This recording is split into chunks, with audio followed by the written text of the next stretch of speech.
Hi, my name is Sabu Francis, and I'm making a set of videos and other material in a website called archopus.com, and I'm hoping to release these videos as quickly as I can make them.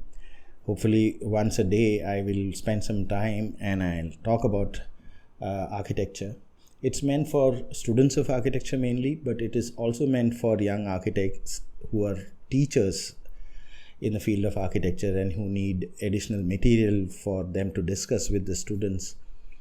And it's also meant for architects, practicing architects who wants to kind of refresh themselves on understanding what architecture is.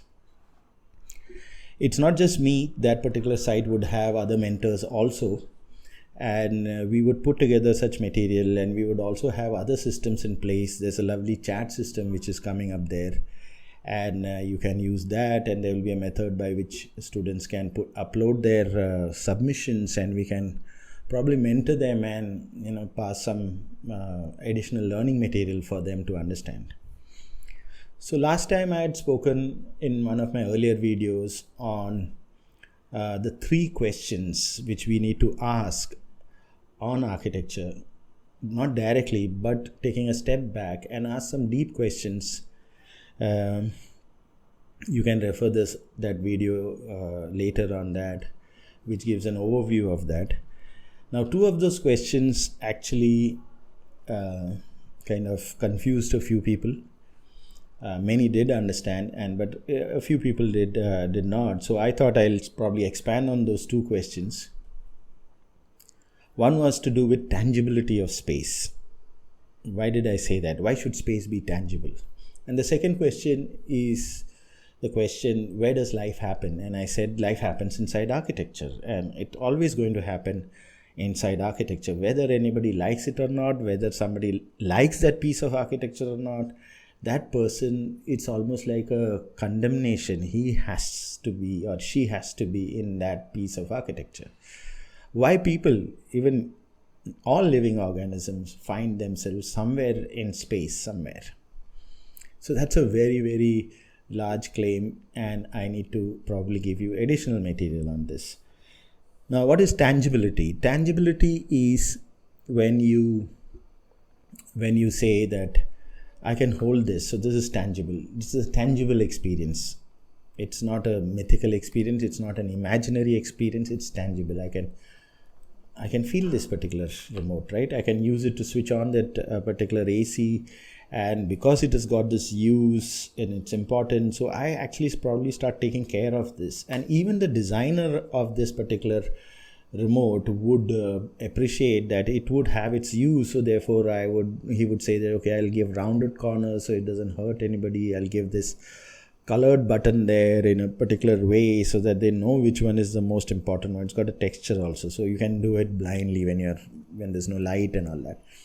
So all that speaks of the concern that designer had while making this particular AC remote. What happens in architecture is architecture needs spaces, okay, and it also needs built matter to construct those spaces. But many times architecture is considered as something which is very visual, and visual things mean there has to be some matter in front of you to appreciate that visual thing over there. If it doesn't exist, what is there to appreciate? There's nothing there, is what people may think. So over time, in many situations, architecture is considered as something, as a visual experience, and then we fail to realize that visual experience is connected with the spatial experience over there. We are staying in rooms, we are not termites, we are not buried in the walls of that particular building, but we go from room to room, and we go through doorways, we see through window openings, and these are very important activities which a human does. So for that human, that space is also very tangible. It's a very real experience over there, and it's important to emphasize and pretend that you can actually hold that in your hand. And why that is important is because you can pay attention to it. many times architects say, I'll make a wall here, I'll make a wall here, it looks nice, and then I forgot that this, this modulated the space in between and carved out that much part of the space for people to live there. And because we forgot, the spaces get designed very badly. Doorways are in the wrong location, windows are in the wrong location, the room themselves are small or very large, or the height is very short, or it's very tall, or whatever the case may be, and it really gives an upsetting experience for the people using that space. I'll give you an example to understand tangibility of space. I was on the top deck of a double-decker bus in Bombay, and that bus had just stalled next to a pavement, and that pavement had a wall behind that, a compound wall of a building there, and on that building was a hummock kind of bundle of rags, and I could see what was there from the top, inside that bundle. In front of that, there was a lady, a poor lady. She was sweeping the floor and cleaning up that place. It had just rained and it was all muddied. And in comes a man. He walks through that particular pavement and muddies it again. And this lady is so annoyed. She starts screaming at this guy, and he's wondering what happened. Like, why is this lady screaming at me? It's a pavement as far as he's concerned. But as far as that lady is concerned, it is a tangible experience, a tangible space. Why? Because that bundle of clothes actually had a baby inside that. And I could see that from the top deck of that double-decker bus. Probably that guy who was walking on that pavement couldn't see that. And maybe even if he saw, he's not really connecting all this. To him, it's a pavement. For that lady, it's a pavement dwelling. It is a house over there. She's identifying it. It's a very real experience for her. Now, if an architect starts designing, and during design, if he or she appreciates that there's something spatial and that space needs to be held in that architect's mind, then that architect starts caring for it and starts imagining situations there.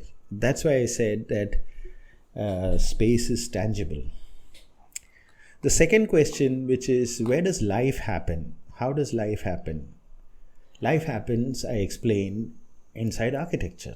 That's inevitable. You are not going to be in a situation where you'll say, no, I'm no longer in architecture.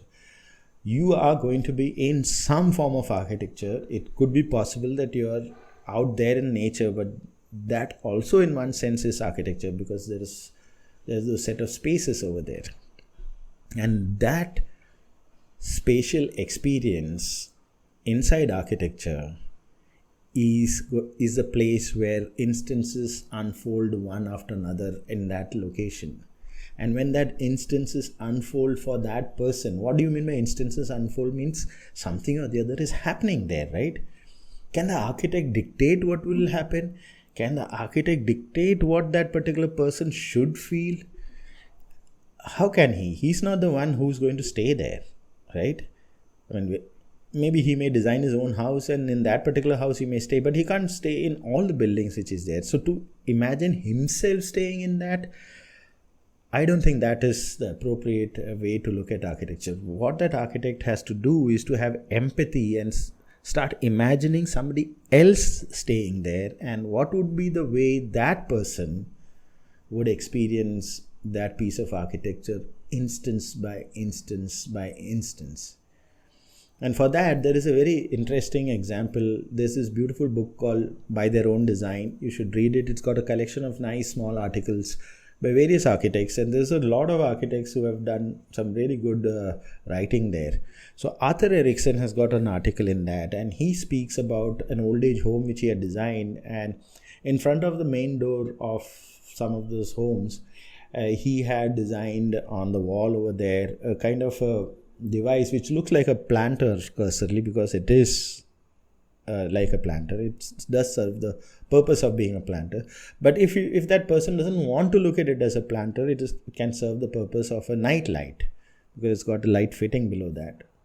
Or it could be looked upon as a place to keep your luggage as that person opens the door.